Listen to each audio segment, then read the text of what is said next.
Hello বন্ধুরা, ম্যাট্রিক্সের পক্ষ থেকে সকলকে শুভেচ্ছা। আমি আবারও একটা ম্যাথ নিয়ে আসলাম ফিজিক্সের ক্ষেত্রে। আমাদের এই ক্ষেত্রে আবার পড়ন্ত বস্তুর ক্ষেত্রে তিনটি অবস্থান দেওয়া আছে, বি অবস্থান, সি অবস্থান এবং এ অবস্থানে দেওয়া আছে। বি অবস্থান হচ্ছে আমাদের ভূমি থেকে উপরে একটি অবস্থান, 50 মিটার উপরে একটি বস্তু রয়েছে। সি অবস্থানের মধ্যবর্তী একটি অবস্থান রয়েছে যা ভূমি থেকে 30 মিটার উচ্চতায় রয়েছে। এই অবস্থান হচ্ছে তোমার কি ভূমি। এখন প্রশ্ন বলছে আমাদের দেখাও যে এ বি সি বিন্দুতে বস্তুটির শক্তি সংরক্ষণশীলতা মেনে চলে কিনা। এখন সংরক্ষণশীলতা মেনে চলে কিনা বলতে আমাদের এখানে কিছু টিপস জানতে হবে। আমাদের প্রশ্ন পড়ার ক্ষেত্রে আমাদের জানতে হবে আসলে প্রশ্ন কি বলেছে, প্রশ্ন কি অ্যান্সার কি বের করতে হবে। এখন আমাদের তিনটি অবস্থানের ক্ষেত্রে আমাদের প্রথমত বের করতে হবে যে জিনিসটা, সেটা হচ্ছে আমাদের যদি আমি বি অবস্থান বলি, বি অবস্থানে বস্তুটি রয়েছে আমাদের ভূমি থেকে অনেক উপরে। এখন আমরা জানি সাধারণত ভূমি থেকে যদি কোনো বস্তু উপরে দেওয়া থাকে তার মানে আমাদের কি সংরক্ষণশীলতার নীতি হচ্ছে বস্তুর ক্ষেত্রে একটা গতিশক্তি বের করতে হবে, আর অন্যটি কী বের করতে হবে, বিভব শক্তি বের করতে হবে। এখন ভূমি থেকে যদি বি অবস্থানটা বলছে ভূমি থেকে অনেক উপরে, যদি ভূমি থেকে কোনো উপরে কোনো বস্তুটি থাকে তার মানে খেয়াল করো এখান থেকে বি অবস্থানে যে বস্তুটি রয়েছে, বি অবস্থান হচ্ছে কি ভূমি থেকে 50 মিটার উপরে।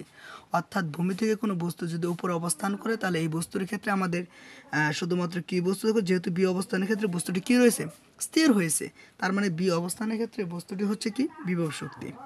তাহলে এই ক্ষেত্রে আমাদের শুধুমাত্র কি থাকবে, বিভব শক্তি। বিভব শক্তির ক্ষেত্রে আমরা সূত্র কি জানি, ইপি, যাকে বলা হয় কি পটেনশিয়াল এনার্জি, যার সংক্ষিপ্ত রূপ হচ্ছে কি ইপি, অর্থাৎ বিভব শক্তি।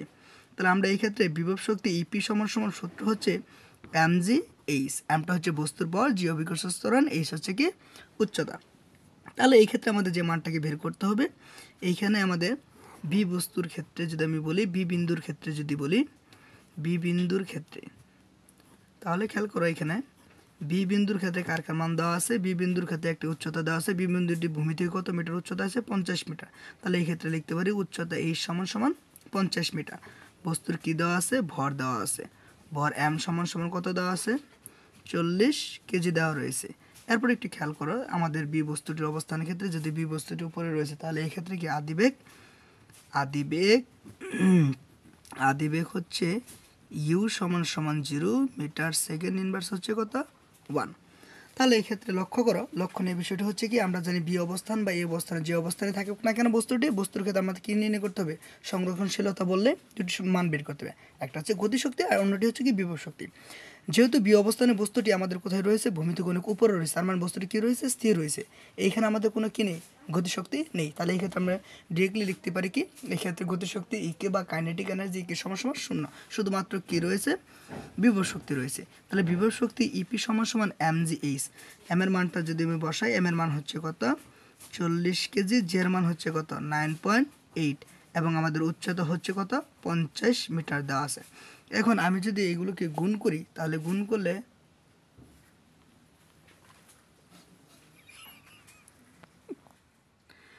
আমরা যদি এটাকে গুণ করি 40 গুণন 9.8 গুণন হচ্ছে 50, তাহলে আমাদের অ্যান্সারটা হচ্ছে কত, আমাদের অ্যান্সার হচ্ছে 19,600 19,600 জুল। খেয়াল করো আমি কি বের করলাম, বি বিন্দুতে বিভব শক্তি বের করলাম। এখন আমরা জানি বি বিন্দুতে যেহেতু বস্তুটি কি অবস্থানে রয়েছে, স্থির অবস্থানে রয়েছে, তার এই ক্ষেত্রে আমরা লিখতে পারি বি বিন্দুতে গতিশক্তি, বি বিন্দুতে যদি আমি নির্ণয় করি গতিশক্তি, গতিশক্তি ইংরেজি নাম হচ্ছে ই কে, অর্থাৎ কাইনেটিক এনার্জি, যার বাংলা অর্থ হচ্ছে কি গতিশক্তি। তাহলে বি বিন্দুতে যদি আমি গতিশক্তি নির্ণয় করি, গতিশক্তি নির্ণয়ের সূত্র হচ্ছে কি আমরা জানি হাফ এম ভি স্কোয়ার। তাহলে এই ভি স্কোয়ারের পরিবর্তে আমরা কী সূত্র লিখতে পারি, ভি স্কোয়ারের পরিবর্তে আমরা সূত্র লিখতে পারি ইউ স্কোয়ার প্লাস 2GH। যেহেতু এই ক্ষেত্রে হাফ এমটাকে লিখলাম, স্কোয়ারের পরিবর্তে আমরা লিখতে পারি কি ইউ স্কোয়ার প্লাস 2GH। এই ক্ষেত্রে খেয়াল করো যেহেতু আমাদের বি অবস্থানে বস্তুটির বেগ ছিল কত, যেহেতু বস্তুটি কি কোনো গতিশক্তি ছিল না, কেননা বি অবস্থানে বস্তুটি কি ছিল, স্থির ছিল, কাজে এই ক্ষেত্রে লিখতে পারি হাফ গুণন জি এর মান হচ্ছে কত, এম এর মান হচ্ছে কত 40 গুণন আদিবেগ হচ্ছে 0 স্কোয়ার 2 গুণন জি এর মান 9.8, এখানে কোনো গতিশীলতার উচ্চতা নেই, মান হচ্ছে কত 0। এখন 0 দিয়ে আমরা যাকেই গুণ করি না কেন এবং ভাগ করি না উত্তর কত আসবে 0।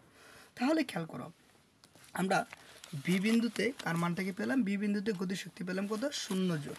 তাহলে এই ক্ষেত্রে খেয়াল করো আমরা লিখতে পারি বি বিন্দুর ক্ষেত্রে মোট শক্তি নির্ণয় করবে এখানে এই ক্ষেত্রে। তাহলে লিখতে পারি বি বিন্দুতে মোট শক্তি, বি বিন্দুতে মোট শক্তি এনার্জি অর্থাৎ ই সমান সমান লিখতে পারি আমরা এই ক্ষেত্রে ইপি প্লাস হচ্ছে কি ইকে। ইপি হচ্ছে কি পটেনশিয়াল এনার্জি বা বিভব শক্তি, যার মান হচ্ছে 19,600 জুল, যোগ আর আমাদের গতি শক্তি হচ্ছে কত, 0 এত জুল। তাহলে এই ক্ষেত্রে আমরা লিখতে পারি এটা যোগ করলে কত হলো, 19,600 জুল। খেয়াল করো বি বিন্দুতে আমরা কী বের করলাম, মোট শক্তি বের করলাম। এখন আমাদের এটা আমাদের জানতে হবে, যেহেতু বি বিন্দুর অবস্থানটা কোথায় রয়েছে, সবার উপরে। আমরা জানি সর্বোচ্চ উচ্চতায় শুধুমাত্র কি থাকবে, বিভব শক্তি থাকবে। এই ক্ষেত্রে কি থাকবে না, কোনো গতিশক্তি থাকবে না। এরপর নেক্সট আমরা খেয়াল করি, যদি আমি সি বিন্দুর ক্ষেত্রে যদি আমি বের করি, সি বিন্দুর ক্ষেত্রে খেয়াল করো আমাদের কিন্তু সি বিন্দুর ক্ষেত্রে উচ্চতা রয়েছে কয়টি, 2টি উচ্চতা রয়েছে। আমরা জানি কি সম্পূর্ণ উচ্চতা রয়েছে কত, 50 মিটার, এবং এই অবস্থান থেকে সি অবস্থানের দূরত্ব হচ্ছে কত, 30 মিটার। তাহলে আমাদের এই ক্ষেত্রে বি থেকে সি অবস্থানের দূরত্ব হচ্ছে কত, বেসিক্যালি হচ্ছে কত, 20 মিটার। তাহলে এই 20 এবং 30 যোগ করলে মোট হচ্ছে আমাদের কত, 50 মিটার। একটু খেয়াল করো এই বি অবস্থান থেকে যখন সি অবস্থান আমাদের বস্তুটি নেমে আসছে, এটা আমাদের কী শক্তি দিয়ে নেমে আসছে, গতিশক্তি না বিভব শক্তি? যেহেতু বি অবস্থানে বস্তুটি আমাদের কী ছিল, স্থির ছিল, তাহলে বস্তুটি যখন আমি ভূমির দিকে ছেড়ে দিলাম, তার মানে এই বস্তুটি এইখান থেকে যে উচ্চতা, কি উচ্চতায় নিচে নেমে আসছে, আমাদের গতিশক্তি দিয়ে নিচে নেমে আসছে। তাহলে এই ক্ষেত্রে খেয়াল করো একটি বস্তু বি অবস্থান থেকে গতিশক্তি থেকে নেমে এসে কোথায় এসে অবস্থান করলো, সি বিন্দুতে এসে অবস্থান করলো। তাহলে এই ক্ষেত্রে আমরা যে কথাটি বলতে পারবো সেটি হচ্ছে, এখানে যদি আসা স্থির হয়, তাহলে নিচে থেকে আমাদের যে উচ্চতা রয়েছে, এই উচ্চতা কার জন্য কাউন্টেড, এই ক্ষেত্রে বিভব শক্তির জন্য কাউন্টেড। তার মানে খেয়াল করে এখানে আমরা লিখতে পারি কি, যে সি বিন্দুর ক্ষেত্রে আমাদের কী কী রয়েছে, গতিশক্তিও রয়েছে, বিভব শক্তিও রয়েছে। বিভব শক্তির জন্য এই ক্ষেত্রে আমাদের উচ্চতা হচ্ছে ভূমি থেকে সি বিন্দুর অবস্থান পর্যন্ত, এই হলো ভূমি। এই ভূমি থেকে সি বিন্দুর যে অবস্থানটা, নিচে থেকে যে দূরত্ব, এটা হচ্ছে কোন শক্তির জন্য, বিভব শক্তি। আবার উপর থেকে সি বিন্দু পর্যন্ত যে উচ্চতাটা রয়েছে, সেই উচ্চতা হচ্ছে কার জন্য, গতিশক্তির জন্য। তাহলে এই ক্ষেত্রে লিখতে পারি আমরা কত, 20 মিটার। তাহলে আমি যদি অঙ্কতে চলে যাই, তাহলে অঙ্কতে চলে গেলে আমি এখানে এইভাবে লিখতে পারি, যেহেতু প্রথমে কি বি অবস্থান থেকে সি পর্যন্ত কোন শক্তি দিয়ে নিয়ে আসছে, গতিশক্তি। আমরা জানি গতিশক্তির মান বের করতে গেলে প্রথম আমাদের কার মান বের করতে হবে, শেষ বেগটাকে বের করতে হবে। তাহলে আমি লিখতে পারি সি বিন্দুতে কি শেষ বেগ, সি বিন্দুতে যদি আমি শেষ বেগটাকে নির্ণয় করি, তাহলে এই ক্ষেত্রে খেয়াল করো তোমরা, শেষ বেগ নির্ণয়ের সূত্র হচ্ছে পড়ন্ত বস্তুর ক্ষেত্রে বি স্কোয়ার সমান সমান ইউ স্কোয়ার প্লাস 2gh। একটি সময় এটাকে আমরা এইচটাকে কাউন্ট করতে পারি এভাবে, একটাকে H1 ধরতে পারি, আর এটা কি ধরতে পারি, H2 ধরতে পারি। তাহলে যেহেতু বি অবস্থান থেকে আমাদের কি গতিশক্তির ক্ষেত্রে সূত্র যেহেতু জানি আমরা, এই ক্ষেত্রে খেয়াল করো তাহলে লাগবে বি স্কোয়ার মান বি, আমরা জানি। আবার খেয়াল করো ওই বি বিন্দু থেকে যদি সি বিন্দুতে অবস্থানে বস্তু রাখে, তাহলে এই ক্ষেত্রে আমরা জানি পড়ন্ত বস্তুর ক্ষেত্রে আবারও জানি আদিবেগ হচ্ছে কত, 0। এরপর কি দিলাম, স্কোয়ার প্লাস 2 গুণন জি এর মান হচ্ছে কত, 9.8, আর H1 এর মান হচ্ছে কত, 20। তাহলে আমরা জানি শূন্যের কোনো ভ্যালু নেই, তাহলে এই ক্ষেত্রে 2 গুণন 9.8 গুণন হচ্ছে কত, 20। তাহলে আমাদের এই ক্ষেত্রে মানটা কত দাঁড়ায়, 392। তাহলে লিখতে পারি 392 metre square per second inverse 2, এটা আমরা লিখতে পারি বি স্কোয়ারের মান। এখন এই ক্ষেত্রে খেয়াল করো আমি যদি সি বিন্দুতে কি নির্ণয় করি, সি বিন্দুতে গতিশক্তি নির্ণয় করি, তাহলে খেয়াল করো সি বিন্দুতে গতিশক্তি নির্ণয় করি, তাহলে সি বিন্দুতে গতিশক্তি নির্ণয়ের সূত্র হচ্ছে, আবার লিখতে পারি ইকে, অর্থাৎ কাইনেটিক এনার্জি। ইকে সমান সমান সূত্র জানি আমরা হাফ এম ভি স্কোয়ার। হাফটাকে লিখলাম, আমরা জানি কি এম হচ্ছে কত কেজি, 40 কেজি। তাহলে এম এর পরিবর্তে লিখতে পারি কত, 40 গুণন ভি স্কোয়ারের পরিবর্তে আমরা কী মান পেয়েছি, 392। খেয়াল করো এখন এই দুইটি সংখ্যাকে আমরা গুণ করব, গুণ করার পরে 2 দিয়ে ভাগ দিয়ে দেবো। 2 দিয়ে ভাগ দেওয়ার ফলে আমাদের মানটা যা আসবে, সেই মানটা হচ্ছে আমাদের কত, 7840। তোমরা এগুলো ক্যালকুলেশন বাসায় বসে বসে করবে। তাহলে 7840 কত হলো, 40 এত জুল। খেয়াল করো আমি এখন শুধুমাত্র পেলাম কি বি অবস্থান থেকে সি অবস্থানের গতিশক্তি পেলাম। এখন আমাদের কী নির্ণয় করতে হবে, সি বিন্দুতে কী নির্ণয় করতে হবে, বিভব শক্তি নির্ণয় করতে হবে। তাহলে এই ক্ষেত্রে আমি লিখতে পারি আবার সি বিন্দুতে যদি বিভব শক্তি নির্ণয় করি, সি বিন্দুতে যদি বিভব শক্তি নির্ণয় করি যাকে বলা হয় কি ইপি অর্থাৎ পটেনশিয়াল এনার্জি বা বিভব শক্তি। তাহলে বিভব শক্তির ক্ষেত্রে সূত্র আমরা কি জানি mgh, আগেরটাতে আমরা কি লিখছি h1, এটাকে আমরা লিখতে পারি h2, কেননা সি বিন্দুতে উচ্চতার কটা ভাগে ভাগ হয়েছে, দুইটা ভাগে ভাগ হয়েছে, যার জন্য এটাকে আমরা লিখতে পারি কি ইপি সমান সমান mgh2। এখন এম এর মান লিখতে পারি কত 40, খেয়াল করো এম এর মান লিখতে পারি কত 40, এরপর কি জি এর মান লিখতে পারি কত 9.8। আর আমাদের খেয়াল করে দেখো এখানে এ থেকে সি এর অবস্থানে তাহলে আমাদের উচ্চতা কত রয়েছে 30 মিটার রয়েছে। তাহলে এই ক্ষেত্রে আমি লিখতে পারি কত 30 মিটার।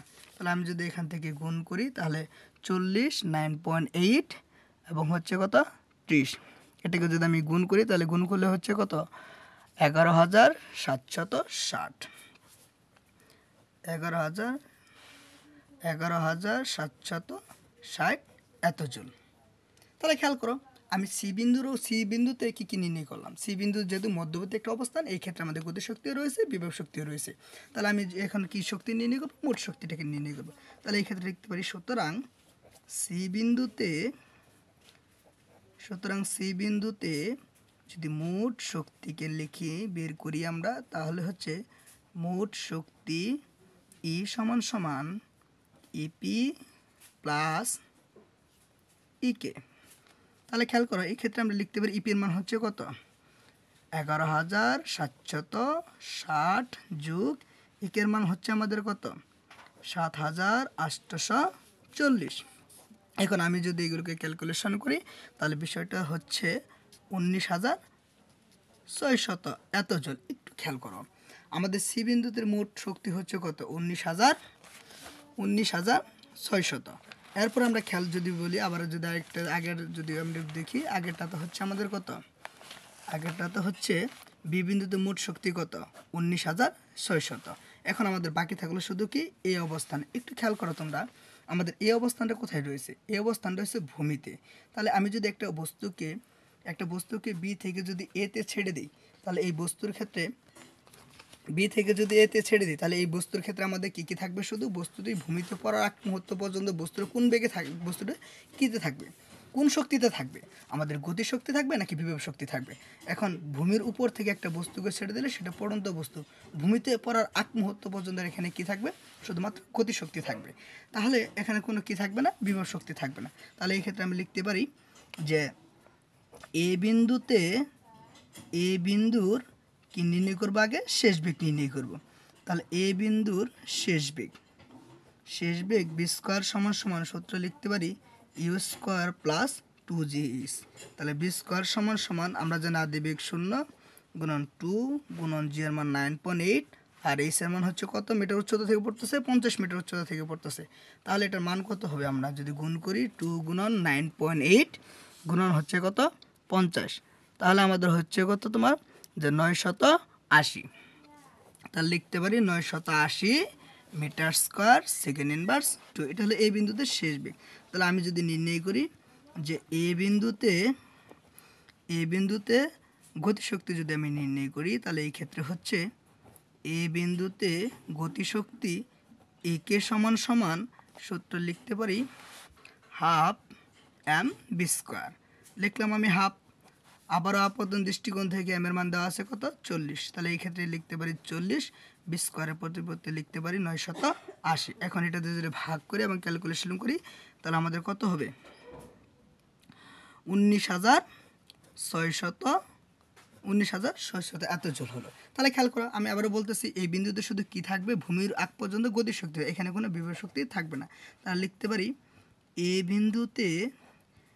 বিন্দুতে বিভব শক্তি, এ বিন্দুতে যদি আমি কি নির্ণয় করি, বিভব শক্তি নির্ণয় করি, তাহলে এই বিন্দুতে বিভব শক্তি অর্থাৎ ইপি পটেনশিয়াল এনার্জি সমান সূত্র হয়েছে কি mgh। আমরা যদি এম এর মান যদি 40 দেই, জি এর মান 9.8 দেই, যেহেতু এই বস্তুর ক্ষেত্রে কোনো উচ্চতা থাকে না, তার মানে হচ্ছে কত এইচ এর মান 0 দিয়ে আমরা যাকেই গুণ করি না কেন উত্তরটা আমাদের কত আসবে 0 জুল। তাহলে এই ক্ষেত্রে আবার কি বের করতে হবে, এই বিন্দুতে মোট শক্তি বের করতে হবে। তাহলে আমরা জানি এই বিন্দুতে যদি মোট শক্তিটাকে বের করি, এই বিন্দুতে মোট শক্তি বের করলে তাহলে হচ্ছে আমাদের এই বিন্দুতে মোট শক্তি ই সমান সমান হচ্ছে কে প্লাস ইপি। তাহলে এই ক্ষেত্রে আমাদের কাইনেটিক এনার্জি গতিশক্তির মান কত দেওয়া আছে, 19,600 যোগ 0 যোগ করলে আমাদের অ্যান্সারটা কত আসবে, 19,000 কত আসবে 600 এত জুল। তার মানে খেয়াল করো, আমরা এই বিন্দুতে মোট শক্তি বের করলাম কত হলো আমাদের 19,600 জুল। আমরা যদি সি অবস্থানের ক্ষেত্রে, আমরা যদি বি অবস্থানের কথা বলি, তাহলে আমাদের বি অবস্থানের মোট শক্তি কত বেরিয়েছে 19,600 জুল। এবার আমরা যদি একটু আলোচনা করি, সেটা হচ্ছে আমাদের সি বিন্দুতে মোট শক্তি কত হয়েছে আমাদের 19,600 জুল। তার মানে আমাদের বিষয়টা হচ্ছে যে আমরা যারা একটু আলোচনা করি, সেটা হলো বি অবস্থানে হচ্ছে কত 19,600 জুল, সি বিন্দুতে 19,600 জুল, এই বিন্দুতে 19,600 জুল। আমাদের এ বি সি এই তিনটি বিন্দুতে যদি মোট শক্তির পরিমাণ কী থাকে, সর্বদা সমান থাকে, তাহলে আমাদের কী চলবে, শক্তি সংরক্ষণশীলতা মেনে চলবে। আবারও সকলকে আমাদের পক্ষ থেকে জানাই আন্তরিক শুভেচ্ছা অভিনন্দন। আমাদের এই চ্যানেলটিকে সবাই সাবস্ক্রাইব করে আমাদের সঙ্গেই থাকুন। সকলকে আবারও ধন্যবাদ জানাই ম্যাট্রিক্সের পক্ষ থেকে।